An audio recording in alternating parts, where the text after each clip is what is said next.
Assalamualaikum dan salam Malaysia Madani. Berita perdana 5 Februari 2023 bersama-sama saya, Ivan Toh. Dan saya Farhatul Asyati Osman. Berikut paparan utama malam ini. Sambutan Thaipusam dan Cap Gomeh serentak. Cerminan masyarakat Malaysia Madani.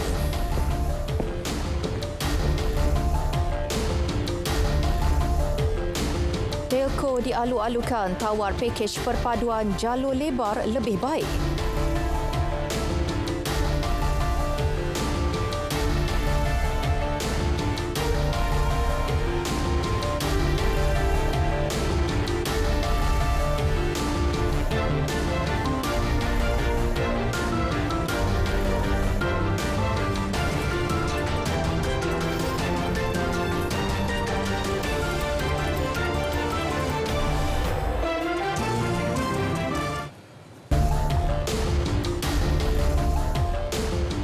Yang di-Pertuan Agong Sultan Abdullah Riayatuddin Al-Mustafa Billah Shah dan Raja Permaisuri Agong Tunku Hajah Azizah Aminah Maimunah Iskandariah menzahirkan ucapan selamat kepada masyarakat Cina dan penganut agama Hindu seluruh negara. Ia sempena perayaan berganda Cap Gomeh dan Thaipusam yang disambut hari ini.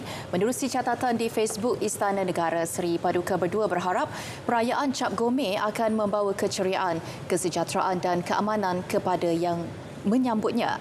Cap Gomeh disambut pada hari ke-15 pada bulan pertama mengikut kalender masyarakat Cina menandakan hari terakhir perayaan Tahun Baharu Cina.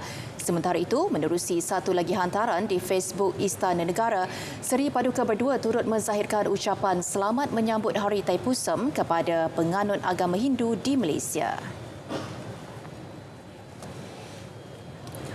Perdana Menteri Datuk Seri Anwar Ibrahim turut mengucapkan selamat menyambut perayaan Thaipusam kepada seluruh penganut dan masyarakat beragama Hindu. Beliau berkata perayaan serta budaya yang pelbagai adalah hujah ampuh untuk masyarakat Malaysia saling kenal dan membina persefahaman sistem negara bangsa yang majmuk.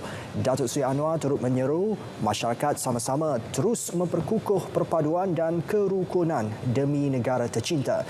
Masyarakat Hindu menyambut perayaan Thaipusam hari ini dengan membanjiri kuil-kuil utama di ibu negara dan beberapa bandaraya di seluruh negara. Perdana Menteri Datuk Seri Anwar Ibrahim akan mengadakan pertemuan dengan semua wakil jawatan kuasa kuil penganut Hindu seluruh negara dalam masa terdekat. Perkara itu dimaklumkan Menteri Sumber Manusia V. Sivakumar. Pertemuan tersebut susulan Perdana Menteri tidak hadir ke sambutan Thaipusam di Batu Cave hari ini berikutan kurang sihat dan perlu mendapatkan rawatan di hospital. Tambah Sivakumar, beliau tidak dapat memperincikan intipati pertemuan itu namun percaya bahawa banyak perkara yang dapat dibincangkan bersama. Perjumpaan itu adalah sebab oleh kerana beliau tidak dapat datang hari ini, maka beliau akan berjumpa dan akan memberikan amanat beliau lah kepada. Mungkin intipati yang akan dibincangkan dalam itu saya kurang pasti. Walau bagaimanapun itu adalah satu tindakan untuk membolehkan beliau berjumpa dengan semua pengurusi dan juga jawatan kuasa kuil dan beliau akan memberitahulah apa hasrat beliau kepada mereka. Dalam pada itu, keadaan kesihatan Datuk Seri Anwar pada tahap yang baik. Ia dinyatakan menerusi antara Facebook beliau yang dimuat naik petang tadi. Beliau yang menjalani pemeriksaan kesihatan di Institut Jantung Negara IJN telah pun menyambung tugasnya seperti biasa. Sambutan Thaipusam yang diraikan oleh penganut agama Hindu hari ini diharap mampu menjadi cerminan masyarakat Malaysia Madani. Ia selari dengan sikap keterbukaan dan saling hormat menghormati yang diamalkan masyarakat pelbagai kaum di negara ini. Timbalan Perdana Menteri Datuk Seri Zahid Hamidi dalam hantaran di laman Facebooknya berkata, sambutan secara sederhana serta meraikan kemeriahan ini dengan penuh harmoni harus dilakukan dalam memastikan sambutan lancar. Beliau yang mewakili seluruh keluarga besar Kementerian Desa dan Wilayah KDW turut mengucapkan selamat menyambut Hari Thaipusam kepada semua, khususnya penganut agama Hindu di negara ini. Meriah dan penuh berwarna-warni, itu yang boleh digambarkan dengan sambutan perayaan Thaipusam di Kuil Sri Subramania Swami tahun ini setelah 2 tahun disambut secara sederhana. Lebih dari 300,000 pengunjung dijangkakan hadir meraikan sambutan perayaan di Batu Cave ini. Ikuti laporan Fahmi Zaidi. Rata-rata pengunjung meluahkan rasa syukur di atas kebenaran mengadakan sambutan perayaan Thaipusam secara besar-besaran. Malah, pelancong dari luar negara antara yang turut teruja menyaksikan keunikan perayaan yang diraikan oleh penganut agama Hindu di Malaysia. Memang satu perasaan yang sebagai seorang Hindu, memang kita sangat berbangga lah. Dari satu Malaysia, Hindu semua datang ke Batu Cave. Dan terutamanya termasuk juga kepada kerajaan kerana diberi cuti lah. Tentang ini sekarang 2 tahun kita ni COVID, masa COVID, kita celebrate. Ini tahun ni kita celebrate. Ramai orang daripada luar, satu Malaysia pun datang ke sini. Kita happy lah ni tahun kita ni. Kita pun bangga masa ni. Lepas tu malam saya dah balik rumah. Pagi tadi saya datang balik. Saya tolak dalam pukul 6.30 sampai ke sini pukul 7. Sekarang saya rasa sungguh gembira untuk merayakan Hari Thaipusam. That's pretty impressive because I haven't expected that much people here. It's pretty big Indian culture here in Malaysia. Selain itu, perayaan Thaipusam juga turut membuka rezeki kepada peniaga-peniaga kecil yang berniaga di sekitar kawasan kuil. Setelah dapat menyaksikan Thaipusam ni, perayaan dari pelbagai kaum, kita orang dapat juga membuka rezeki lah untuk peniaga kecil macam kita orang ni. Inilah bagusnya Malaysia berbilang kaum. This is after 3 years, memang first time after 3 years memang kita dapat start buat business, and banyak juga lah support daripada crowd, and business pun memang agak supportive daripada apa yang kita jangkakan lah. Thaipusam yang diraih pada bulan Thai, bulan ke-10 dalam kalender Tamil, disambut penganut agama Hindu sempena memperingati kelahiran Dewa Murugan. Setelah 2 tahun disambut secara sederhana berikutan oleh Perintah Kawalan Pergerakan PKP dan juga penularan COVID-19, tahun ini sambutan perayaan Thaipusam kembali meriah. Dan yang istimewanya, tahun ini juga pelancong luar turut sama-sama membanjiri Kuil Sri Subramania Swami untuk sama-sama menyaksikan sambutan Hari Thaipusam ini. Inilah salah satu kelebihan dan keunikan perayaan di Malaysia. Fahmi Zaidi, RTM. Di Seremban Negeri Sembilan, lebih 5,000 peserta berarak sempena perayaan Thaipusam.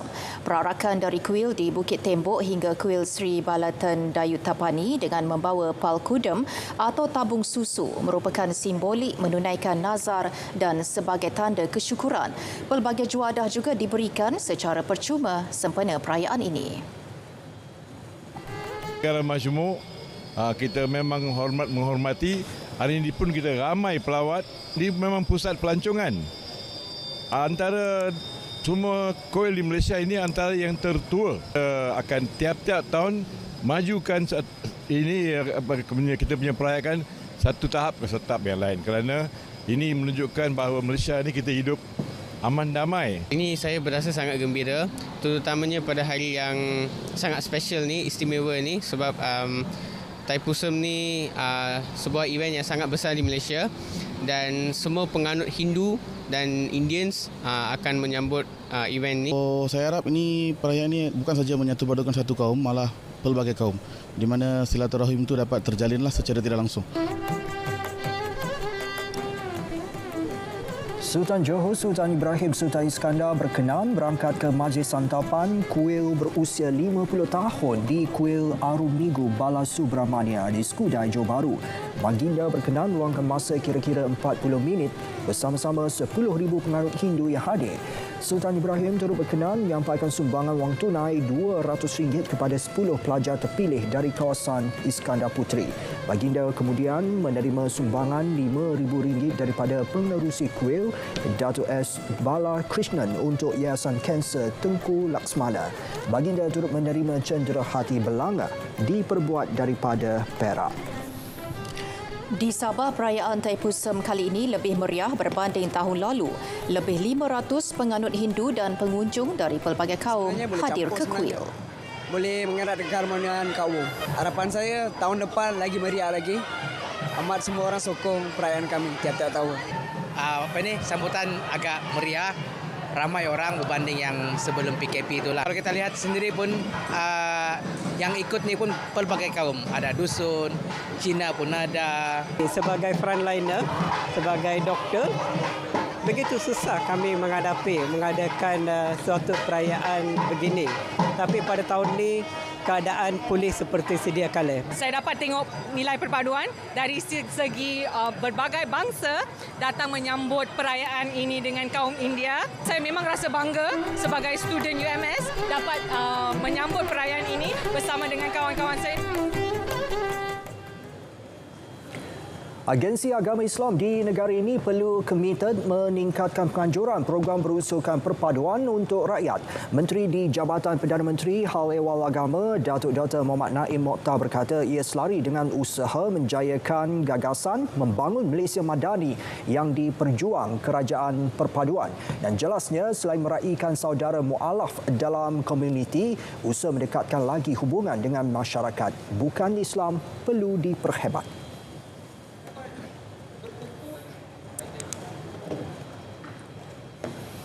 Kita akan terus memperhebatkan lagi usaha-usaha program-program untuk memupuk semangat kesatuan, semangat perpaduan, kesejahteraan di kalangan rakyat Malaysia dan yang inilah yang disebut oleh Amat Berhormat Perdana Menteri kita dalam meluncurkan gagasan membangun Malaysia Madani ini.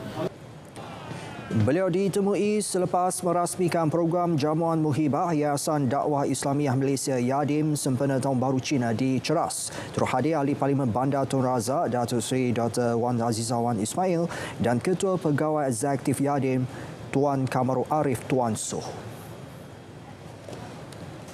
Semua syarikat telekomunikasi dialu-alukan untuk menawarkan pakej perpaduan jalur lebar yang lebih baik kepada pengguna.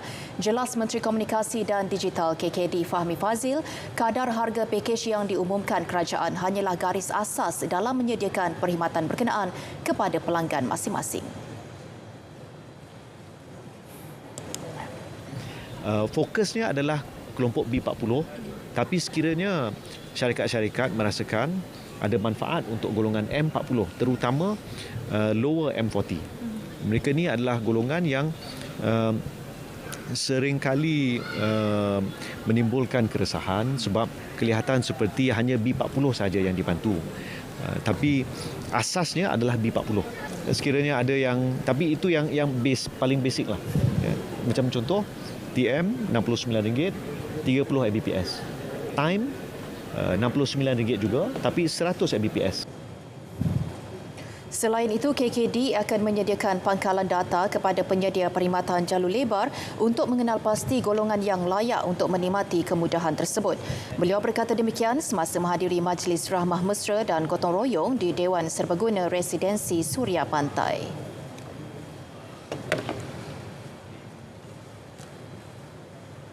Penjimatan sehingga RM480 kepada mereka yang melanggan pakej jalur lebar tetap dalam tempoh 2 tahun dengan harga lebih rendah iaitu RM69 berbanding pakej sedia ada RM89 sebulan dan sekaligus dapat mengurangkan bebanan kos sara hidup rakyat ketika ketidaktentuan ekonomi.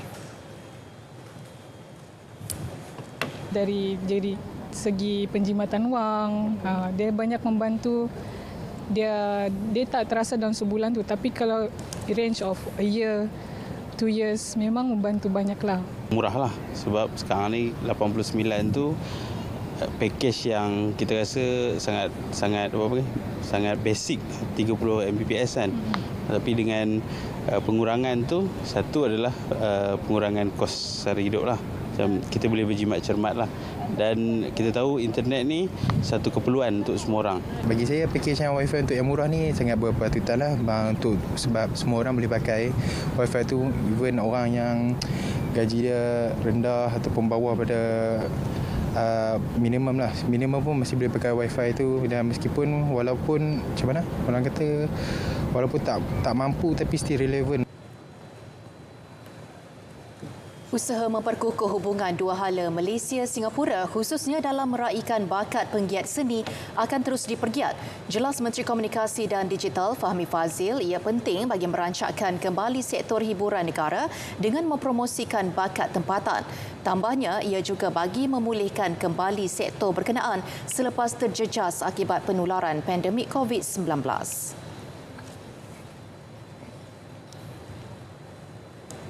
Saya rasa dah lama kita tak saksikan program yang mantap, yang cemerlang dengan some of the best talent in Malaysia dan Singapura.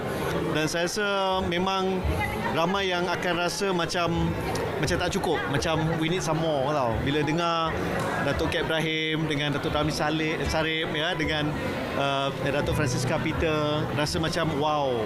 And then the young talent kan, so many of them. Jadi saya sangat-sangat teruja, saya sangat-sangat gembira. Saya harap kita dapat usahakan lebih banyak program macam ni. Beliau berkata demikian dalam konsert Musika Extravaganza 2023. Konsert kali ke-14 itu merupakan kemuncak penganjuran mesyuarat Jawatan Kuasa Kerja Bersama JCM ke-6 bidang penerangan dan komunikasi kedua-dua negara. Dalam pada itu, kerjasama Malaysia-Singapura merupakan formula terbaik bagi mengubah lanskap keselamatan cyber negara. Sekaligus mengoptimumkan penggunaan data sebagai sumber komoditi kepada pertumbuhan ekonomi digital. Menurut Presiden Persatuan Pengguna Cyber Malaysia MCCA, Siraj Jalil, sinergi antara kedua-dua negara perlu menumpukan pelaksanaan undang-undang dan polisi berkaitan. Negara kita dapat mempelajari bagaimana polisi yang dibuat di negara jiran kita itu dapat juga memberi manfaat kepada negara kita ini, bukan hanya dari sudut pemain industri, bahkan kepada pengguna. Dari aspek keselamatan cyber, dari sudut jenayah cyber ini adalah jenayah merentas padan. Sudah pasti bukan hanya satu negara kerjasama itu, perlu merentasi ke semua negara di rantau ASEAN, dan mungkin negara kita dapat melalui usaha yang dibuat oleh Menteri Komunikasi dapat lebih menekankan soal perbincangan berkenaan undang-undang ataupun polisi yang dapat melindungi pengguna di rantau ASEAN. Selain memperkukuh keselamatan cyber, negara juga perlu mewujudkan syarikat permulaan berstatus unicorn dalam sektor ekonomi digital. Ini penting bagi memastikan memorandum persefahaman antara Malaysia dan Singapura dapat direalisasikan.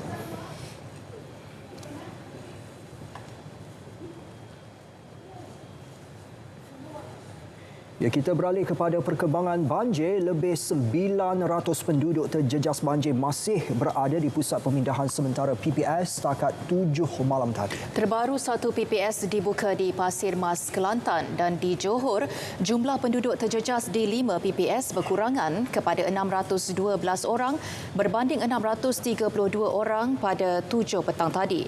Di Sabah, penduduk terjejas meningkat kepada 269 orang daripada 167 keluarga yang dipindahkan ke 5 PPS di daerah Telupit dan Beaufort. Di Kelantan pula, satu PPS dibuka di Sekolah Kebangsaan Tok Deh Pasir Mas menempatkan 28 penduduk terjejas daripada 6 keluarga.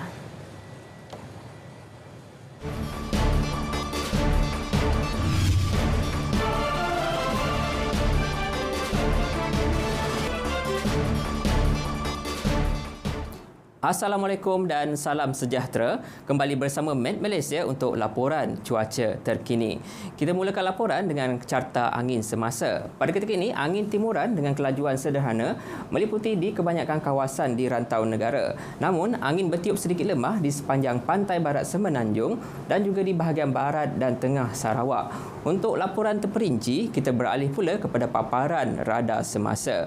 Cuaca hujan dan ribut petir diperhatikan serta berlaku di sepanjang pantai barat Semenanjung bermula dari selatan negeri Kedah sehinggalah ke negeri Sembilan. Dengan keadaan cuaca hujan di sekitar pantai barat ini, kami jangkakan akan beransur reda dalam tempoh 2 ke 3 jam lagi.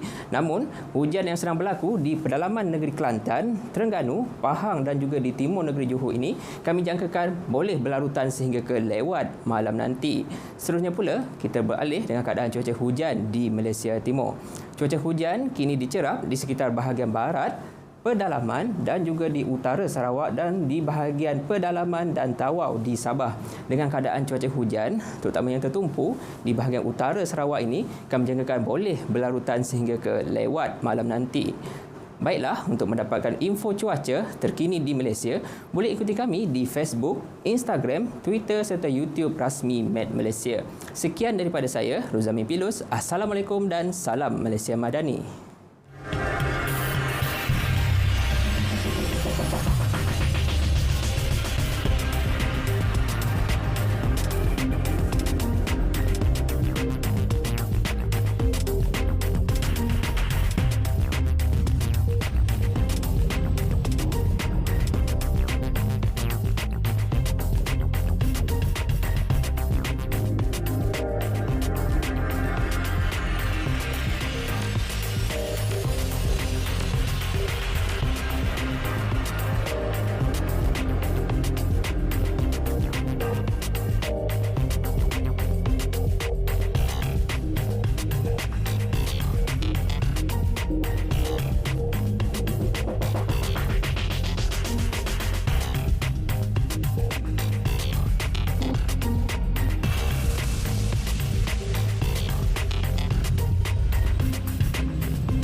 Malaysia diyakini mampu mencapai pertumbuhan positif tahun ini walaupun berdepan cabaran global.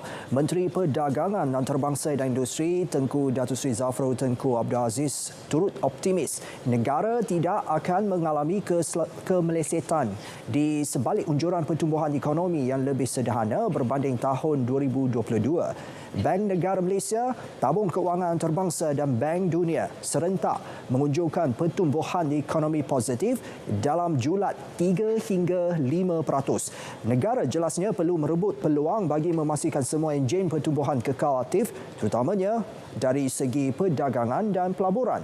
Pelaburan berkualiti tinggi berupaya menawarkan pekerjaan kepada rakyat dan meningkatkan pendapatan negara. Dalam lawatan kerja 2 hari ke Pulau Pinang, beliau turut mengadakan pertemuan bersama-sama pegawai tertinggi negeri dan peserta industri. Ia bagi membincangkan usaha mengukuhkan ekosistem perindustrian di negeri berkenaan yang merupakan destinasi pelaburan utama sektor elektrik dan elektronik dan teknologi perubatan. Beliau juga berhasrat membangunkan perusahaan kecil dan sederhana yang menawarkan perkhidmatan dan menjadi pembekal kepada syarikat multinasional. Baik, ini pula susulan penarikan balik Perintah Tahan Pelepasan atau WRO terhadap Sain Darby Plantation oleh Jabatan Kasam dan Perlindungan Sempadan Amerika Syarikat USCBP.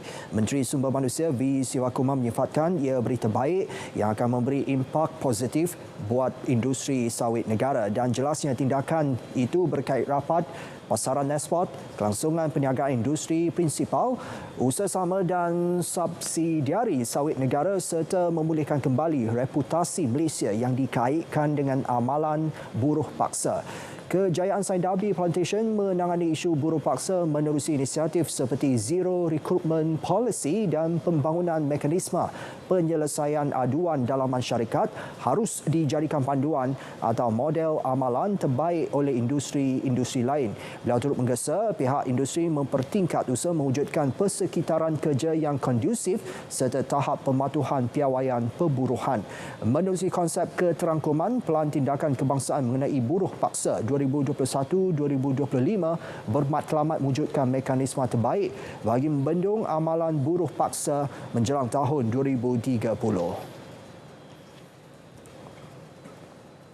Penggiat industri pelancongan perlu menaik taraf kualiti perkhidmatan untuk menarik minat rakyat tempatan melancong dalam negara, dan ia juga bagi memastikan sektor pelancongan domestik lebih berdaya tahan selain mengawal aliran keluar mata wang tempatan. Presiden Persatuan Pelancongan Dalam Negara MITA, Uzaidi Udani, turut mencadangkan agar harga pakej pelancongan ditawarkan perlu lebih kompetitif setanding negara jiran.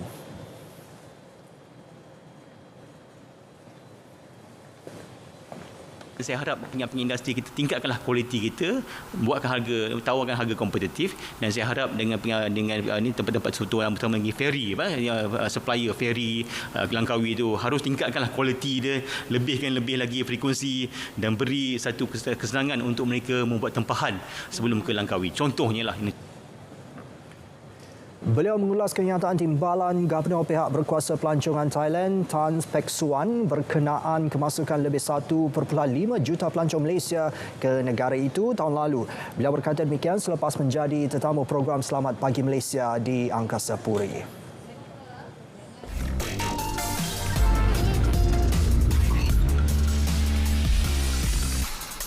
Sekarang dengan kos hari hidup yang makin tinggi kan. Lepas tu kalau kita tengok pun macam banyak yang orang kata, macam nak cakap, lepas daripada PKP tu kan banyak macam orang yang tak ada kerja apa semua kan. Kiranya okeylah sebab kos kalau yang menu ramah ni dia harga dia berpatutan, so mampu untuk golongan-golongan yang macam tu lah.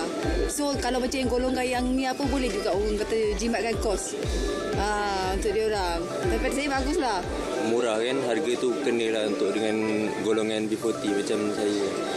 Kalau ikut menu ni dia lebih kurang dalam harga RM8, RM9. Dengan adanya menu ni harga dia dah jadi RM5.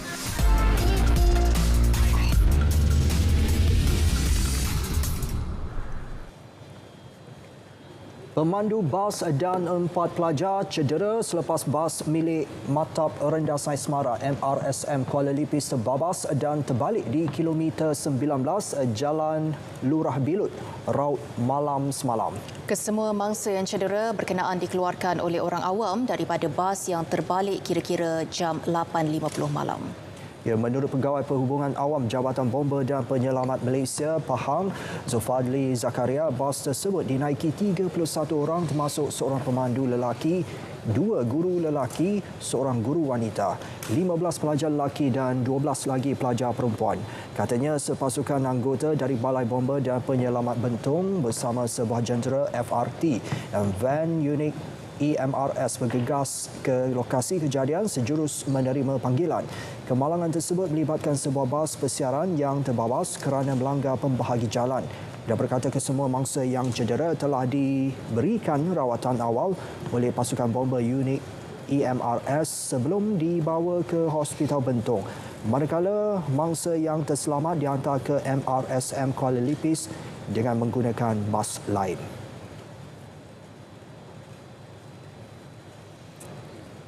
Di Kemaman Terengganu, jenazah pasangan suami isteri yang maut dalam kemalangan di kilometer 274 Lebuh Raya Pantai Timur 2 LPT 2 semalam selamat dikebumikan 1 tengah hari tadi. Jenazah guru Arba'in Baharudin 47 tahun dan isterinya Rosmayati Bakar alias Lalar 48 tahun selamat dikebumikan di Tanah Perkuburan Islam Bengkalan Kenangan, Kampung Baru, Kertih selepas disembahyangkan di Masjid Lama kampung tersebut.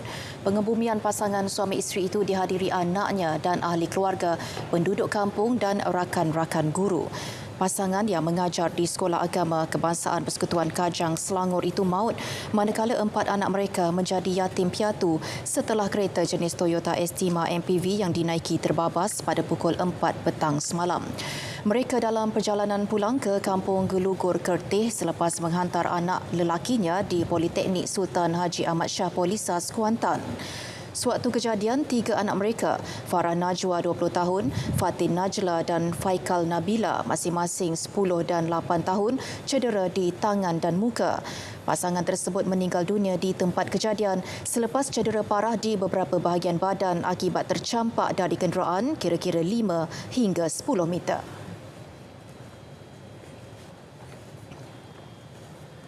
Bintang legenda yang terkenal dengan lagu jazz dan keroncong sejak era 1960-an Datin Paduka Juli Sudiro selamat dikebumikan di Tanah Perkuburan Islam USJ 22 Subang Jaya, Selangor jam 3 petang tadi. Allahyarham yang berusia 77 tahun meninggal dunia 9.30 malam semalam di Hospital UiTM Puncak Alam akibat masalah paru-paru.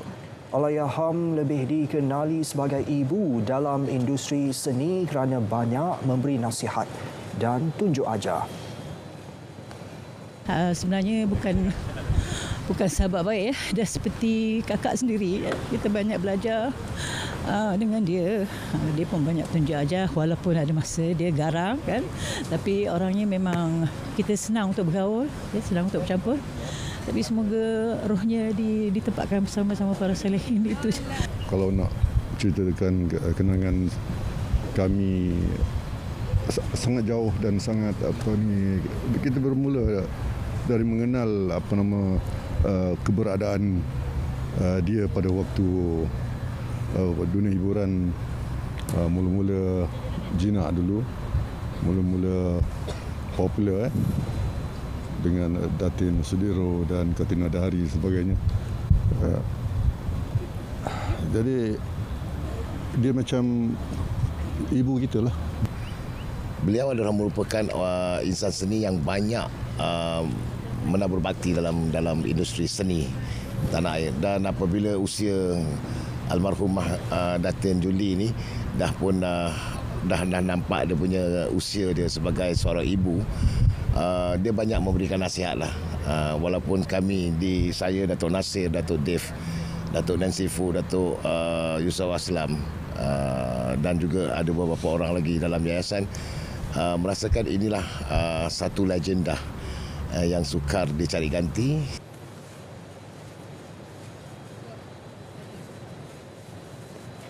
Berita perdana kita teruskan dengan edisi sukan. Bersama Nazri Fahmi, silakan.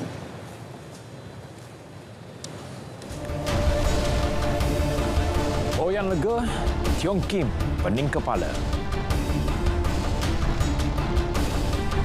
Pemain Liverpool mula komplot ke atas Jurgen Klopp.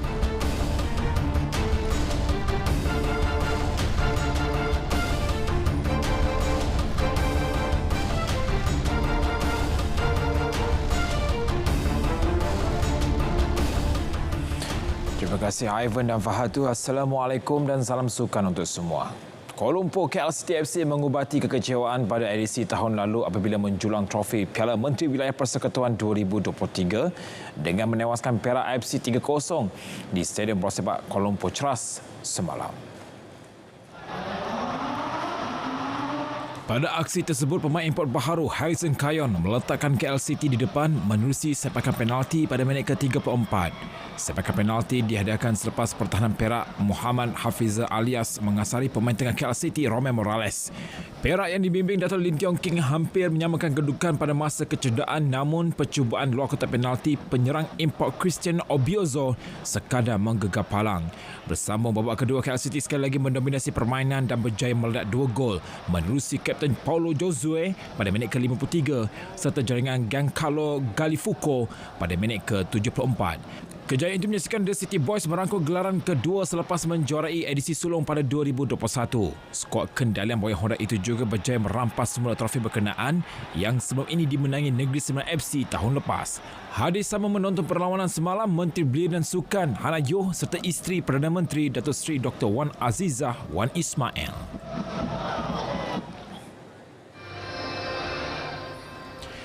Sementara itu, Ketua Jurulatih KL City Boyan Honda jelas sekali gembira dengan kejayaan dicipta anak buahnya ke atas Perak.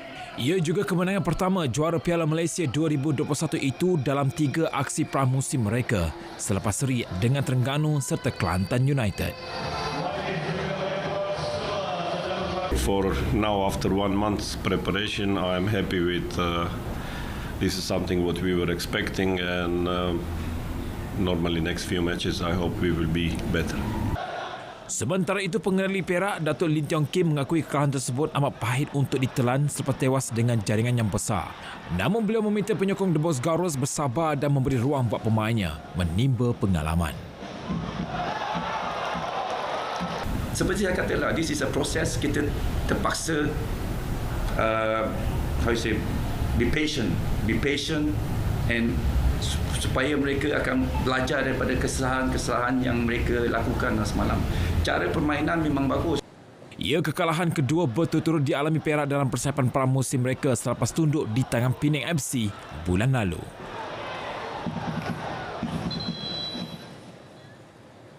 Kehebatan sesuatu negara dalam arena sukan bergantung kepada banyak perkara dan salah satunya ialah keupayaan melahirkan atlet-atlet muda sebagai pelapis masa depan.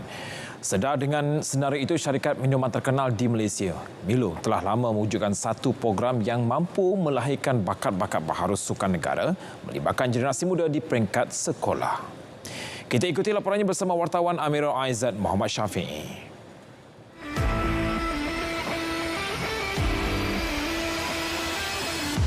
Inisiatif yang diperkenalkan oleh Milo dalam melahirkan atlet-atlet pelapis negara itu dikenali sebagai program Klinik Juara.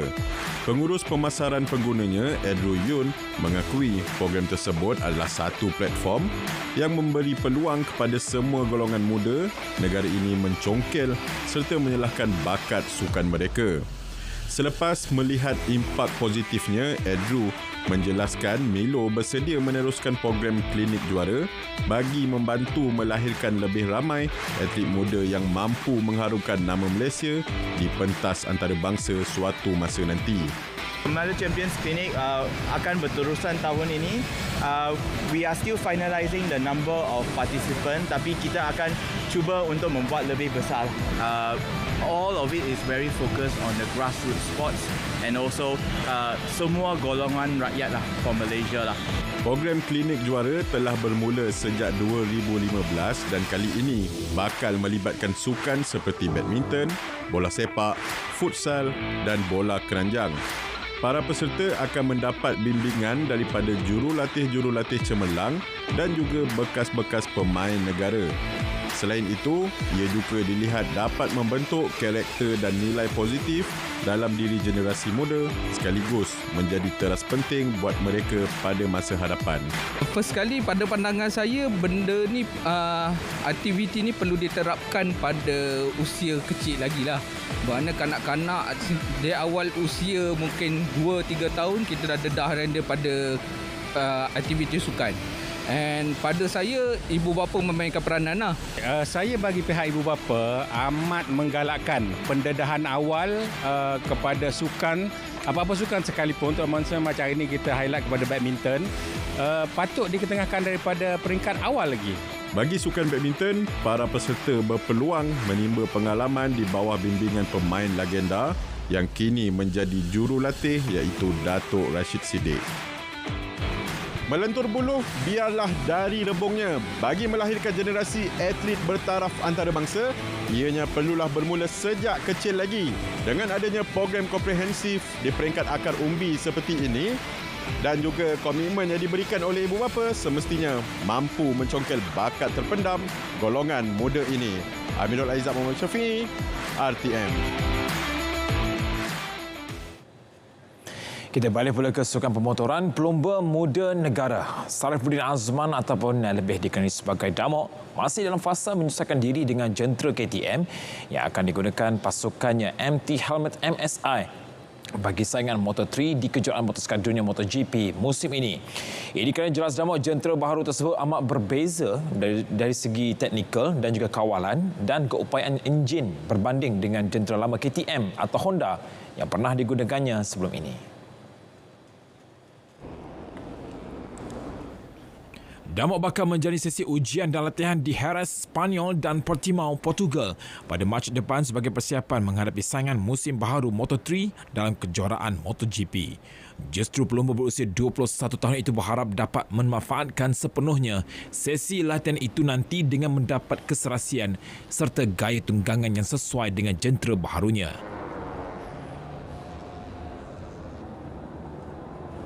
Agak sukar sedikit apabila daripada Honda pergi ke KTM. Untuk sesuaikan diri dengan KTM, saya perlu ubah saya punya riding style kepada stop and go. Sebab sewaktu test tahun lepas, saya masih membawa saya punya riding style Honda. So kat situ poin-poin saya lah untuk improve. Damok juga pernah mendapat bimbingan pengurus ZK Racing Zulfahmi Khairuddin yang berpengalaman mengendalikan jentera KTM semasa bersaing pada MotoGP 2012. Kejuaraan MotoGP musim ini akan membuka tiranya di Lita Portimao, Portugal pada 27 Mac depan.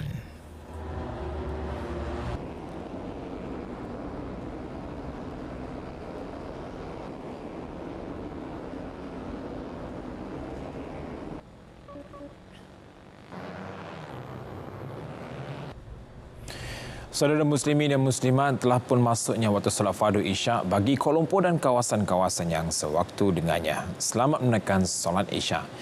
Kita beralih pula ke perkembangan sukan rugby. Kejuaraan sulung Asia Rugby Grand League ARGL bakal berlangsung pada 2024 dengan Malaysia dijangka menjadi salah satu daripada pasukan yang bertanding. Kenyataan di laman web rasmi Rugby Asia menyebut sebanyak 12 negara menyertai mesyuarat rundingan yang diadakan secara fizikal dan maya. Satu jawatankuasa diketuai Presiden Rugby Asia, Qais Al-Dalai, juga dibentuk bagi membincangkan konsep dan format awal kejohanan. Menurut Qais, ARGL akan bermula dengan 4 pasukan bertaraf kelab dan meningkat kepada 12 pasukan menjelang kejohanan Piala Dunia Rugby 2027 di Australia.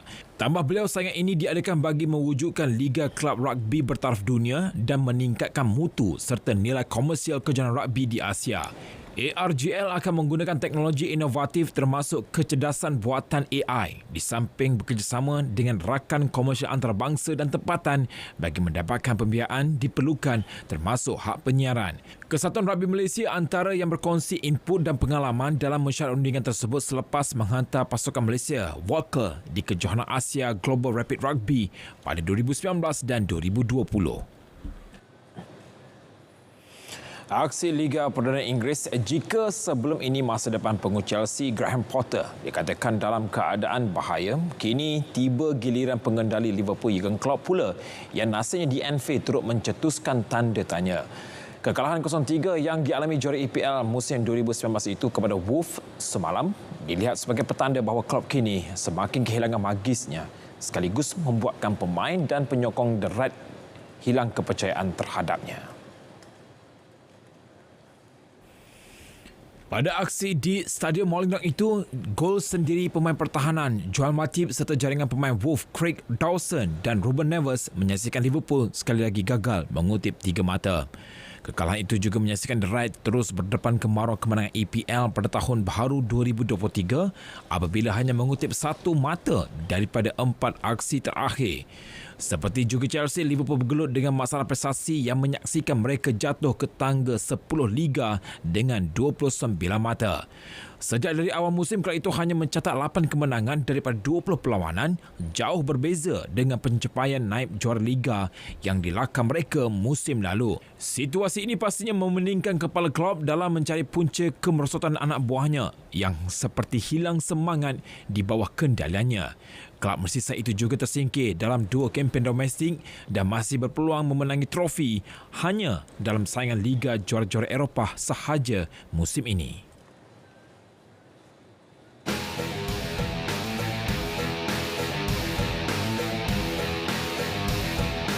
Dalam pada itu, penakluk Liga Arsenal pula mengalami kekalahan mengejut 0-1 kepada Everton sekaligus menjejaskan misi mereka memburu kejuaraan EPL musim ini.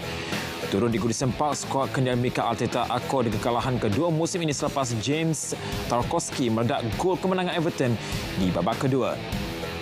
The Gunners sebelum ini kebal tanpa kalah dalam 20 perlawanan Liga, hanya tewas kepada Manchester United pada September tahun lalu. Bagaimanapun mereka masih lagi mengatasi pencapaian terdekat Manchester City dengan 5 mata, namun akan kurang kepada 2 mata jika juara bertahan itu menang ke atas Tottenham Hotspur awal pagi nanti.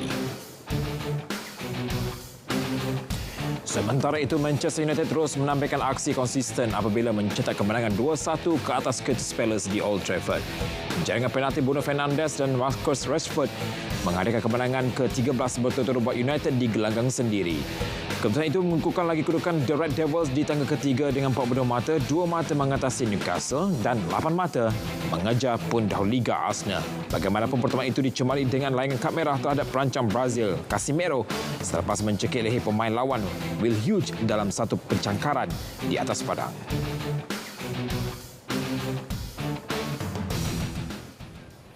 Edisi Sukan 5 Februari 2023 melabuhkan tirainya. Untuk perkembangan selanjutnya terus bersama Ivan dan Fahatul.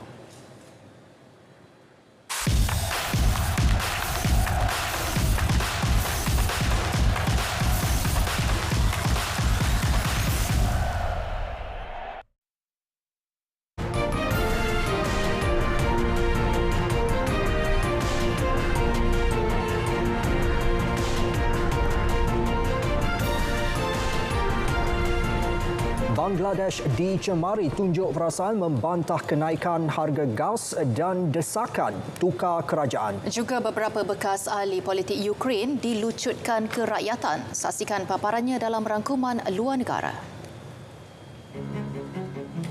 Hampir 100,000 pemimpin dan aktivis parti pembangkang utama Bangladesh berhimpun membantah kenaikan harga gas dan komoditi lain. Mereka turut menuntut kerajaan sementara yang diwujudkan menjelang pilihan raya baru bagi memastikan rakyat dapat mengundi dan memulihkan demokrasi, seterusnya menggulingkan kerajaan Liga Awami. Pemimpin pembangkang mendakwa kerajaan merampas demokrasi rakyat dan melakukan pelanggaran hak asasi manusia. Wujud juga dakwaan ramai pemimpin dan aktivis pembangkang yang lantang membantah dasar kerajaan ditahan dan sebahagian lagi hilang tanpa dikesan.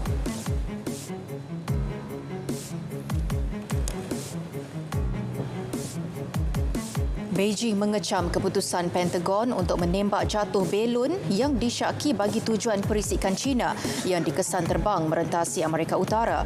Kementerian Luar China menuduh tindakan tersebut sebagai keterlaluan dan melanggar amalan antarabangsa walaupun telah meminta Washington menguruskan isu tersebut dengan cara tenang, profesional dan terkawal.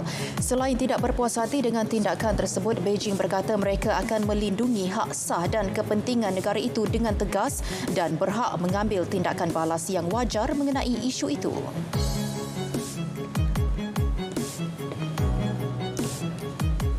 Presiden Ukraine Volodymyr Zelensky semalam melucutkan kerakyatan beberapa bekas ahli politik berpengaruh negara itu. Tindakan adalah sebahagian usaha membersihkan negara itu daripada pengaruh pro-Rusia. Media tempatan melaporkan bekas ahli politik terlibat ialah beberapa pemimpin di zaman Viktor Yanukovych, bekas Presiden Ukraine yang pro-Rusia. Setakat ini, Ukraine sudah membatalkan kewarganegaraan beberapa individu, menghukum ratusan orang dan firma Rusia dan Belarus sejak pencerobohan Rusia di negara itu Februari tahun lalu.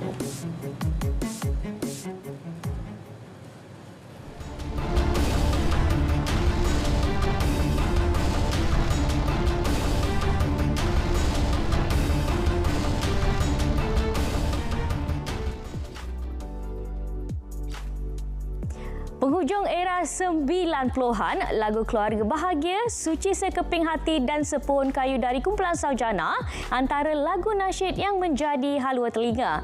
Pasti masih mempunyai pengikut setia. Meraihkan ulang tahun ke-25, Saujana bakal tampil dengan konsert sulung mereka di ZEP Kuala Lumpur dengan menggabungkan semua ahli terdahulu pada 5 Mac depan.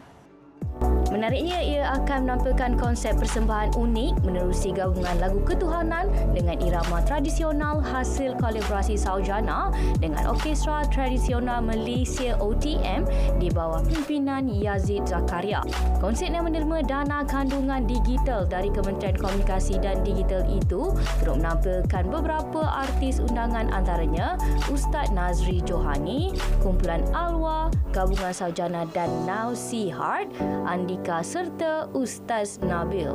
Dari sudut perancangan asas tu semua dah ada, dah siap lah. Kalau berapa peratus, boleh kita kata 50% memang dah confirm ada insya-Allah. Dari sudut persiapan teknikal, lepas tu flow, persembahan, pemilihan lagu pun dah ada dan pihak OTM pun dah mulakan arrangement untuk lagu-lagu nanti akan dibentangkan dan juga kita akan rehearsal sama-sama sebab rehearsal kami pun sangat singkat, berapa kali, 4 kali saja. Lebih 20 tahun menghiburkan orang ramai di siar kaki beberapa kompleks membeli belah di Ibu Negara, akhirnya Bob Sentuhan Baskers bergelar artis rakaman dengan sebuah single berjudul Bukit Bintang. Tak kisahlah mainstream ataupun jalanan, muzik tetap satu. Sampai ke dunia glamour ni pun, kalau glamour macam mana pun, saya tak akan tinggal dunia jalanan saya. Saya tetap saya. Jadi dengan lagu tema Bukit Bintang ni memang sebenarnya kisah hidup saya lah. Selama 20 tahun saya cari pelapis yang boleh menggantikan saya mungkin. Maksudnya yang boleh menyanyi, main gitar, yang ada kesungguhan, semangat yang begitu dalam. Bob ada.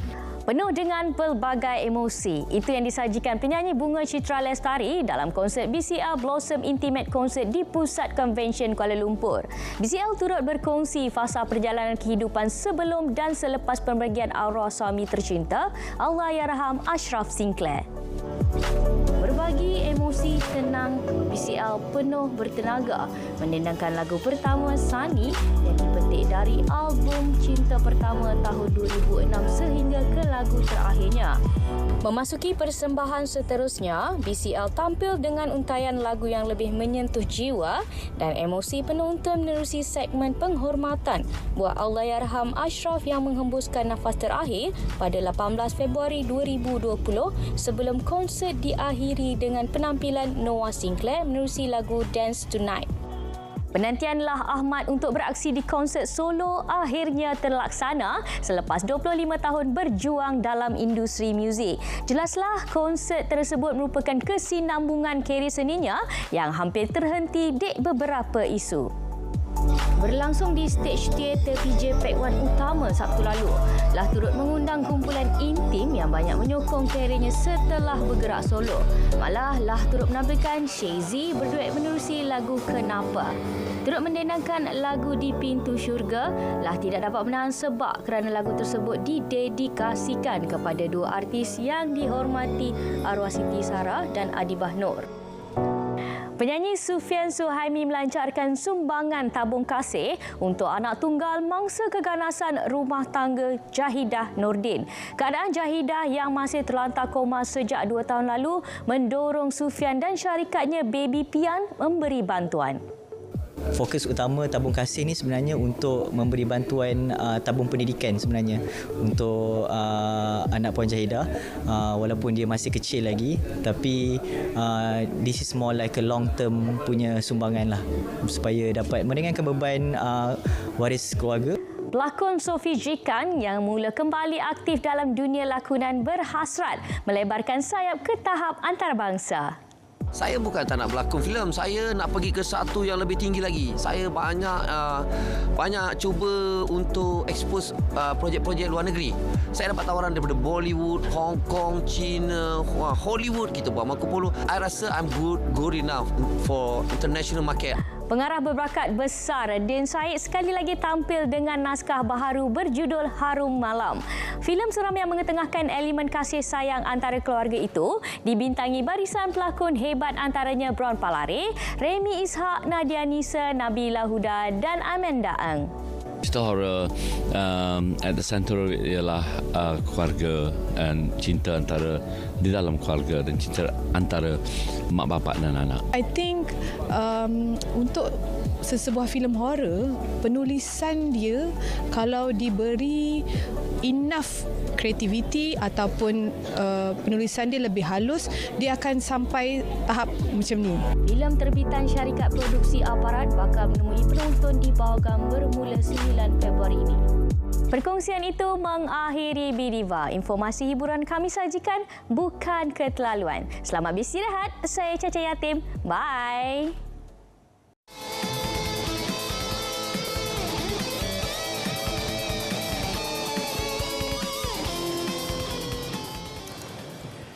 Telefilm Sesekali, terbitan unik drama TV Radio Television Malaysia RTM diangkat sebagai telefilm terbaik pada Anugerah Telenovela ke-8 ATN 8. Pengarahnya Hishamuddin Ahmad turut merangkul trofi pengarah telefilm adaptasi terbaik.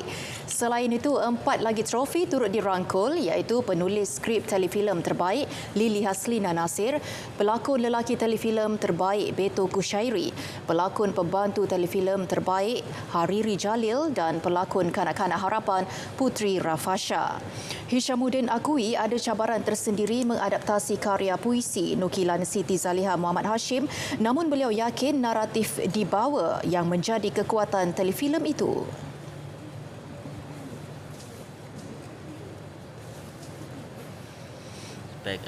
Naratif bagaimana seorang kecintaan seorang bapa terhadap kasih sayang dia kepada anak dia. Bagaimana perjuangan seorang bapa membesarkan anak dalam lingkungan-lingkungan yang memberi halangan dari sudut ekonomi dan sebagainya. Dan saya rasakan satu telefilm ini memberi satu kesan, juga memberi satu impak dari aspek penontonan berkaitan mengisahkan tentang kecintaan, kasih sayang dan juga bagaimana individu-individu yang berada dalam titik terendah itu untuk bangkit. Sementara itu, lakonan hebat pelakon Fatimah Abu Bakar menerusi telefilm Pendoa Yang Ikhlas terbitan unit drama TV RTM berjaya mengangkatnya sebagai pelakon wanita telefilm terbaik.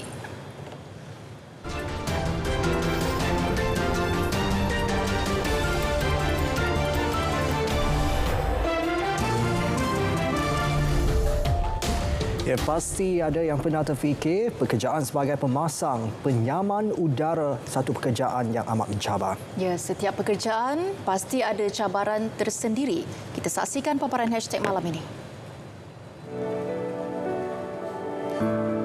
Siapa kata kerja pasang penyaman udara suatu pekerjaan yang mudah? Ia memerlukan keberanian dan semangat yang tinggi. Perasaan takut dan gayat perlu dibuang jauh, terutamanya kepada pekerja pemasangan dan penyelenggaraan penyaman udara di negara China.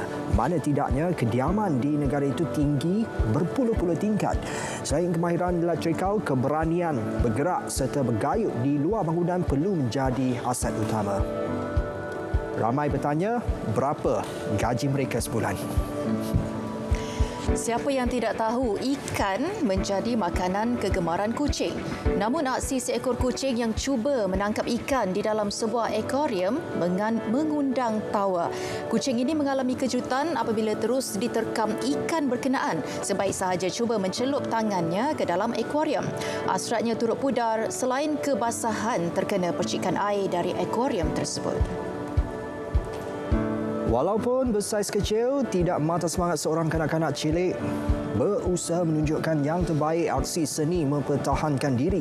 Telatah si comel ini berlatih seni judo bersama-sama jurulatihnya sememangnya menarik perhatian. Beliau kelihatan menguasai teknik-teknik yang dipelajarinya, malah begitu fokus untuk menumbangkan jurulatihnya. Baik, berita perdana 5 Februari 2023 berakhir di sini. Yang sahih di RTM, dengan itu Assalamualaikum. Salam Malaysia Madani.